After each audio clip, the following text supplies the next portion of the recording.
जय Hind defence lovers. आज की टॉप हेडलाइंस कुछ इस प्रकार है।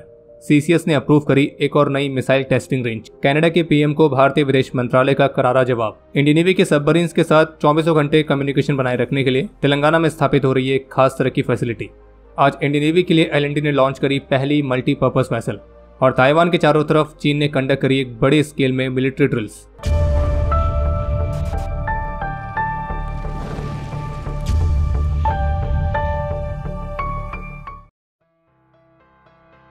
एएनआई की रिपोर्ट के मुताबिक, जिसमें गवर्नमेंट सोर्सेज के हवाले से बताया गया कि भारतीय प्रधानमंत्री की अध्यक्षता वाली कैबिनेट कमेटी ऑन सिक्योरिटी यानी कि सीसीएस ने आंध्र प्रदेश में एक नई मिसाइल टेस्टिंग रेंज को स्थापित करने के लिए अप्रूवल दे दिया है। और इस नई मिसाइल टेस्ट रेंज को आंध्र प्रदेश के नाग्यालंका क्षेत्र में स्थापित किया जाएगा। और जिस तरह से भारत बड़ी संख्या में टैक्टिकल मिसाइल सिस्टम्स को भी विकसित करने में लगा हुआ है, तो ये जो नई मिसाइल टेस्टिंग रेंज है तो ये मुख्य तौर पर टैक्टिकल मिसाइल सिस्टम्स की टेस्ट फायरिंग के लिए ही इस्तेमाल होगी, जिसमें surface to air missiles, anti tank missiles और ऐसी अलग अलग तरह की मिसाइल सिस्टम्स आते हैं। इसके अलावा एक रिपोर्ट यह है कि जो फ्रांस है वो भारत के साथ मेक इन इंडिया इनिशिएटिव के तहत अपने एरोस्पेस कोलैबोरेशन को और भी एक्सपेंड करने के लिए तैयार है। और टाइम्स ऑफ इंडिया की रिपोर्ट के मुताबिक जो फ्रांस के बिजनेस लीडर्स हैं तो उन्होंने मेक इन इंडिया इनिशिएटिव के तहत लोकल इन्वेस्टमेंट्स, एम्प्लॉयमेंट और प्रोडक्शन को एक्सपेंड करने के अपनी कमिटमेंट को दोहराया है।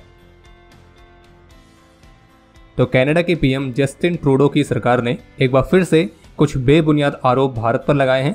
लेकिन इस बार कनाडा की सरकार की तरफ से भारत पर जिस तरह के आरोप लगाए गए तो वो निश्चित रूप से भारत और कनाडा के संबंधों पर एक बहुत ही नकारात्मक प्रभाव डाल सकते हैं। और कैनेडियन गवर्नमेंट के इस आरोप के उत्तर में भारत की तरफ से जिस तरह का रिस्पॉन्स दिया गया है तो उसको देखकर ये समझा जा सकता है कि भारत भी कैनेडियन गवर्नमेंट के इस तरह की हरकतों से काफी फ्रस्ट्रेट हो चुका है।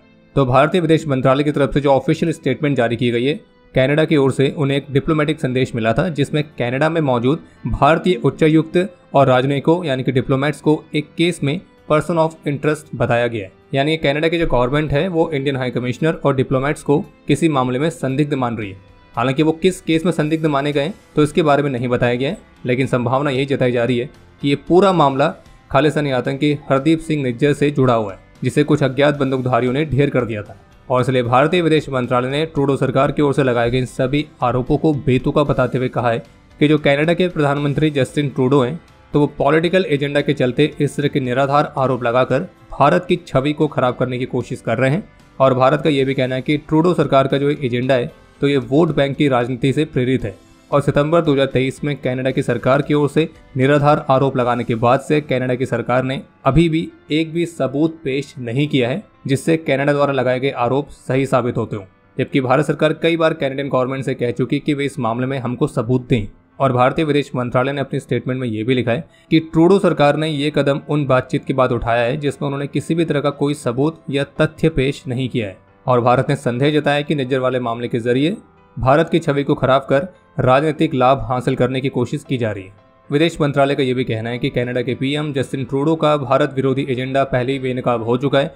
विदेश मंत्रालय ने 2018 में ट्रूडो के भारत दौरे को वोट बैंक राजनीति को साधने की कोशिश का हिस्सा बताया था और कहा कि तब ट्रूडो का ये जो दाव था ये उल्टा पड़ गया था। भारतीय विदेश मंत्रालय ने यह भी बताया कि कैसे 2020 में भारत की आंतरिक राजनीति में भी ट्रूडो के दखल ने दिखाया है कि वो राजनीतिक हितों को साधने के लिए क्या कुछ कर सकते हैं। और जस्टिन ट्रूडो के कैबिनेट में कई ऐसे लोग शामिल हैं जो सीधे तौर पर भारत विरोधी कट्टरवाद और अलगाववाद से प्रेरित हैं। भारत ने यह भी कहा है कि कैसे जो ट्रूडो सरकार है वो जानबूझकर कनाडा में ऐसे आतंकियों को पनाह देती है जो भारतीय डिप्लोमेट्स और भारत के नागरिकों को डराने धमकाने का प्रयास करते रहे।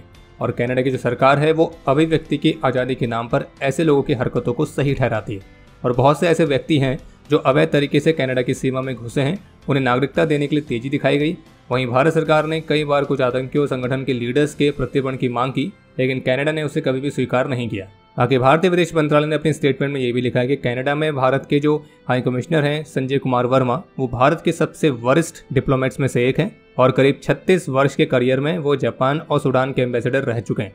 और साथ ही उन्होंने इटली, टर्की, वियतनाम और चीन में भी अपनी सेवाएं दी हैं। बाकी इंडियन हाई कमिश्नर पर कनाडा सरकार के आरोपों को विदेश मंत्रालय ने हास्यास्पद बताया और ये भी स्पष्ट किया है कि कैनेडियन गवर्नमेंट की ओर से भारत के डिप्लोमेट्स के खिलाफ लगाए गए आरोपों के जवाब में जो भारत है वो अब कठोर कदम उठाने का अधिकार रखता है। बाकी भारतीय विदेश मंत्रालय की इतनी लंबी स्टेटमेंट से आप इस मामले की गंभीरता का अंदाजा लगा ही सकते हैं।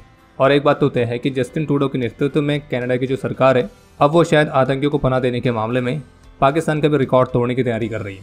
और सबसे बड़ी बात तो यह है कि कनाडा को भी पता है कि वो जो भी आरोप लगा रहा है तो उनको सही साबित करने के लिए उसके पास कोई सबूत है ही नहीं, क्योंकि अगर कोई सबूत होता तो वो कब का पेश कर चुका होता। और ये बस कनाडा के वहाँ जो खालिस्तानियों को पाला जा रहा है तो शायद उनके प्रेशर में या उनके सपोर्ट में इस तरह की स्टेटमेंट्स कनाडा की तरफ से देखने को मिल रही हैं। टाइम्स ऑफ इंडिया की रिपोर्ट के मुताबिक कल 15 अक्टूबर को भारतीय रक्षा मंत्री श्री राजनाथ सिंह तेलंगाना के विकाराबाद में वेरी लो फ्रीक्वेंसी यानी कि VLF ट्रांसमिटिंग स्टेशन का उद्घाटन करेंगे। और ये जो फैसिलिटी है ये लॉन्ग रेंज पेट्रोलिंग के दौरान इंडियन नेवी की सबमरीन्स के साथ एक सीमलेस कम्युनिकेशन बनाए रखने में मदद करेगी।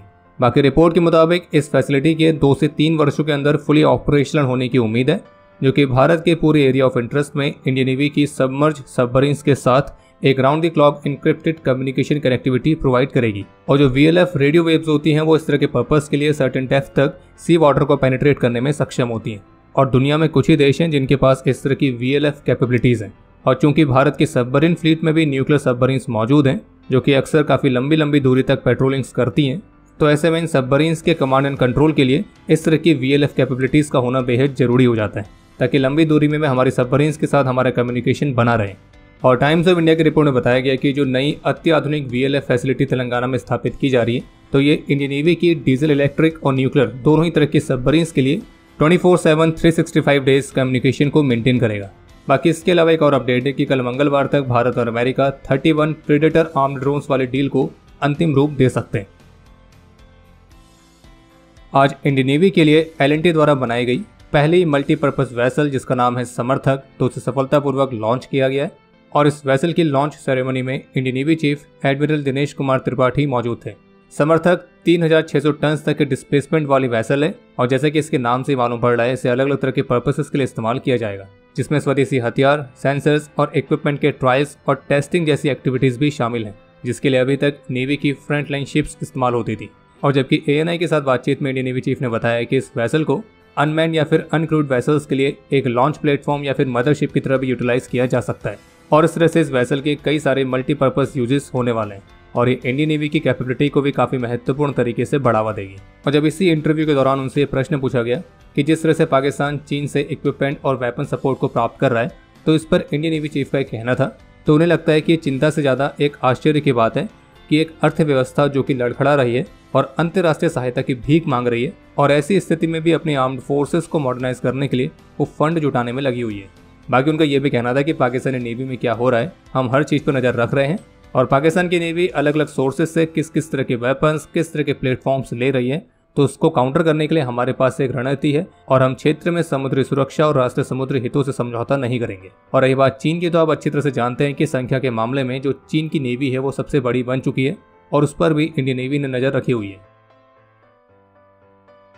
आज 14 अक्टूबर से 17 अक्टूबर तक Indian army chief general Upendra Dwivedi Japan के ऑफिशियल विजिट पर हैं और उनके इस विजिट का प्रमुख उद्देश्य है भारत और जापान के डिफेंस कॉपरेशन को और मजबूत करना।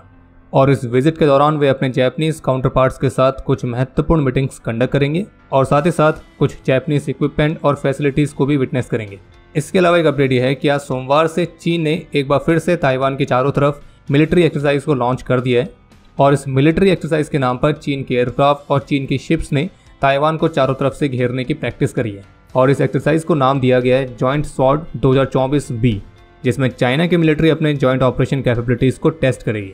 और पिछले 2 वर्षों के अंदर ताइवान के पास चीन द्वारा कंडक्ट की गई ये चौथी बड़े स्केल की मिलिट्री एक्सरसाइज है और इन ड्रिल्स को ताइवान के नॉर्थ, साउथ और ईस्ट के एरियाज में कंडक्ट किया जा रहा है। और इस तरह के मिलिट्री ड्रिल्स के माध्यम से चाइना की मिलिट्री ने पिछले कुछ वर्षों में ताइवान के चारों तरफ अपनी प्रेजेंस को काफ़ी महत्वपूर्ण तरीके से बढ़ाया है। और अब समय है आज के इतिहास का। आज के दिन 1989 में ऑपरेशन पवन के दौरान अपने अदम्य साहस और वीरता का परिचय देते हुए लेफ्टिनेंट कर्नल अरुण कुमार छाबड़ा ने अपना सर्वोच्च बलिदान दिया था।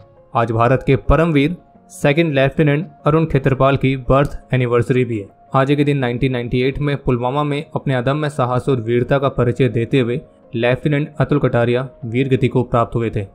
और आपके लिए आज का प्रश्न है कि second lieutenant Arun Khetarpal army की कौन सी रेजिमेंट से थे और किस युद्ध में वे वीर गति को प्राप्त हुए थे। और अब समय है आज के टॉप 3 कमेंट्स का, जो ये रहे आपकी स्क्रीन पर।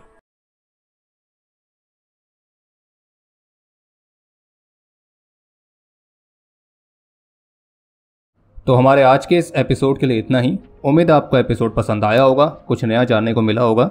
आप अपने सुझाव कमेंट सेक्शन में भी शेयर कर सकते हैं। और बाकी आप में से जो भी चैनल पर पहली बार आए हैं तो squadron.in पे जाकर नए डिज़ाइंस को चेकआउट जरूर करें। और अगर आपने अभी तक हमारे इस चैनल को सब्सक्राइब नहीं किया है तो सब्सक्राइब जरूर करें। हम जल्द मिलेंगे नए एपिसोड के साथ, तब तक के लिए जय हिंद, जय भारत।